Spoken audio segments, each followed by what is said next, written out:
Juvenal, curioso como sempre, exigiu que lhe contasse quem era Genevieve.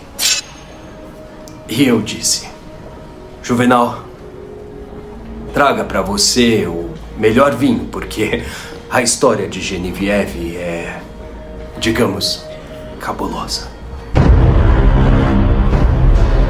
Meu nome é Leandro Raimes, e este é o Memorial das Sombras. E hoje trago o conto de Fernando Witte, intitulado Genevieve Zenan. Roma, 7 de julho de 1916, 6:30 da manhã. Em uma noite fria de inverno, eu me encontrava na residência do bispo de Paris. Sentado próximo da lareira, permaneci calado, enquanto presenciei um duro debate teológico entre cardeais. Após horas de espera, fui chamado à biblioteca, onde um padre franciscano entregou-me um envelope com o meu pagamento, um mapa, uma passagem de trem e o relatório oficial do Vaticano sobre Genevieve Zenan, a suposta santa viva dos campos de batalha da Primeira Guerra Mundial. Meu nome é Baden. Eu sou um explorador de diferentes dimensões da realidade.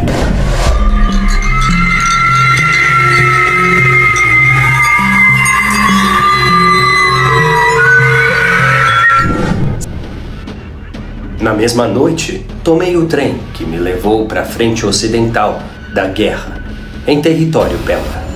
Genevieve, filha do barão Zenan da Normandia, aos 17 anos, sozinha, vestida como freira e carregando uma grande mala de viagem, dirigiu uma ambulância da Cruz Vermelha até as trincheiras imundas do conflito armado. Ao chegar ao território das batalhas, a jovem abandonou o seu disfarce de religiosa, vestida como Atena, a deusa grega, que segundo a tradição usava armadura e elmo.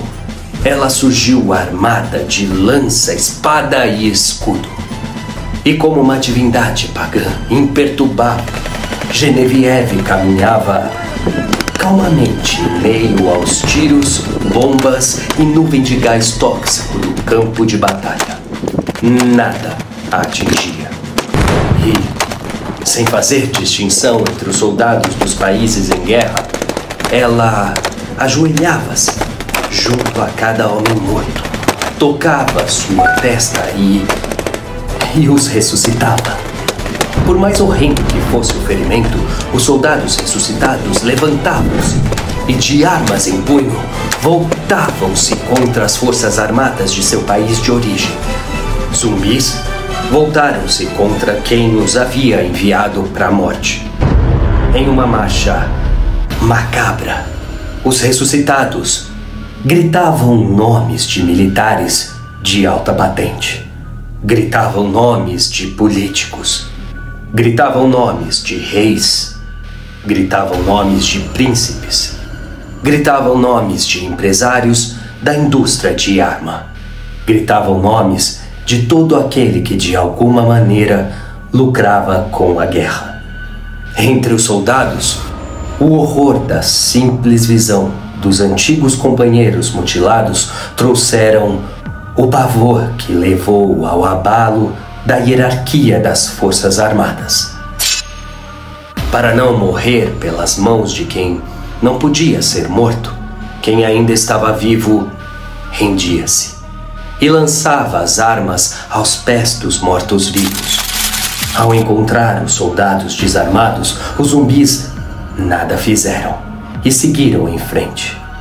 Seguiram na caçada aos homens de quem gritavam os nomes. A horda do ódio percorreu a Europa em uma busca por vingança. Genevieve, sempre como deusa Atena, caminhou em direção ao leste. Por onde passava, mais soldados eram ressuscitados com o mesmo propósito.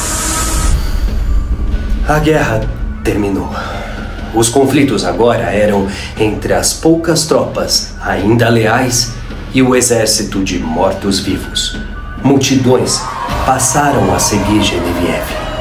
Milhares de pessoas queriam tocá-la, ouvi-la ou apenas vê-la em sua marcha. Quando se viu em território italiano, ela voltou-se a quem a seguia e, na única vez que falou aos vivos, afirmou que iria a Roma, destruiria o Vaticano e, assim, iria restabelecer a antiga ordem pagã em toda a Europa. Durante a sua marcha, em momento algum a jovem dormiu, descansou, comeu ou bebeu água.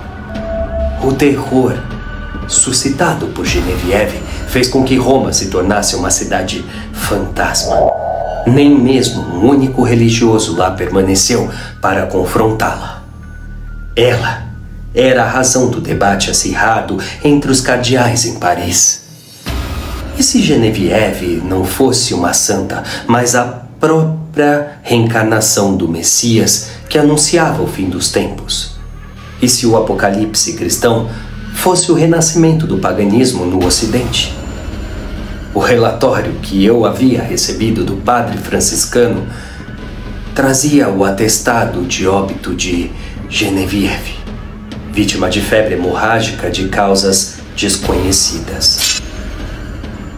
A data do documento era de 29 de dezembro de 1915. Na cripta da família, o túmulo da jovem foi encontrado aberto 6 dias depois.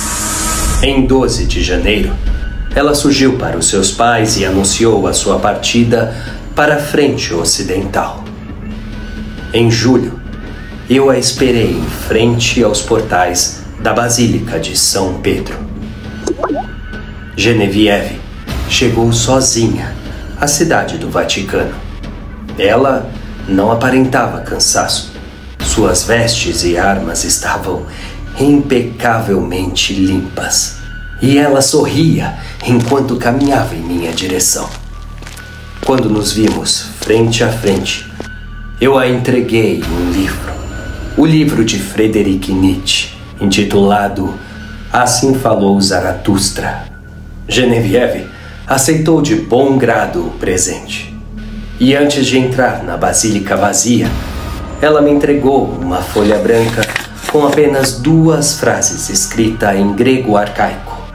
No papel, dizia que um dia, no futuro, eu receberia o livro do meu passado e destino. Mas tal livro teria folhas tão antigas que as letras haviam sido consumidas pelo tempo. Na segunda frase, Atena afirmava que eu a encontraria outra vez. No minuto seguinte, quando eu entrei no templo, não encontrei Genevieve. Porém, sobre o trono de São Pedro estavam a armadura, o elmo, a lança, a espada e o escudo da deusa. Eu recolhi as armas de Atena e deixei Roma no mesmo dia. Quanto ao exército dos mortos-vivos, tochas acesas e querosene exterminaram a ameaça vinda do além. E foi por isso, Juvenal, que eu falei para você se servir de seu melhor vinho. A história de Genevieve é realmente um pouco longa e sombria.